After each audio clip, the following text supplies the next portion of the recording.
Akay. Dili. Sige na, ako ko tasa. Nang pwede kami ka mamangkot si mo sa mga questions. Kaya kinanglan namon sa project namon sa... Ano? Mangkot kami nang kung okay lang sa inyo naging silo ka mo di sa relocation. Sige, yung salin kami to kayo mo, antay-tay mo.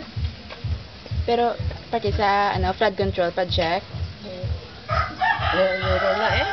akseptado nyo man nga nagsilo na kamo di or gusto nyo Kaya kamo... din namon balay. Ang balay namon, gin dito sa takas, gin butangan, gin tay-tay. Sa may tay-tay, gin. Ting ang pagsilo hindi nang sino nagasto sa balay ni kamo. Di ang kuwan ni Ikupaw na ang nagpatigayon sa mundi. Ano? Ikupaw. Si sinunigan niya. Kung sang banwa man Banwasang... Ilo-ilo eh, kuan mo kami nga mahalinda. Ang magtagaan kami dito nga. Pero ang gasto ng sino nagasto? Kami eh. Tanan gid ni. Oo, galing gin pabuligan ng nila kami kahakot sa amon mga karga dala dito.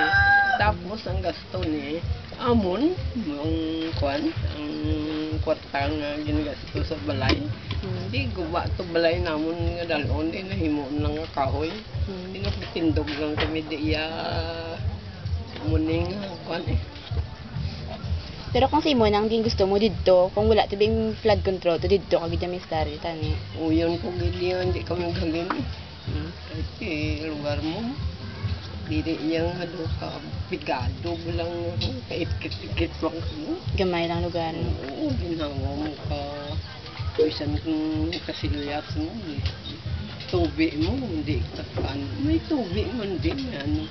Ay, gidyang may tubi. Di nga yung kukuling. Tapos kasilyas mo doon ginawa mo ka. Pila ka mo nang nagsaylo din ang Damo. Mga wine Pinoy di. sa pamilya mo lang yan ang pila ka mo. Sa pamilya namon, isa lang kami eh. Ang iban ay pagtagay kay isa lang natagsa mo. Ba? Pila ka mo sa pamilya niya ha ngayon. Pito ka, lima ka bata namon kung apo. Ako, may bata nga 5 kabilog. Isa lang balay ang ginatag nila sa amin. So Tika mo diya subong yan sa balay niyo, pila ka mo ni Gisdari subong yan. Nauli man di sila yung galing ka kung ang duha may pangabingpin na. May bata na, ito nasasawa ya. Ikaw yan ang sinupod mo di subong. Ako kuman nga ako pamilya eh. Pila sila. Kuan pa, isa, duha. Dua na lang. Sige na, thank you. Gina nga. Salamat. Pag ang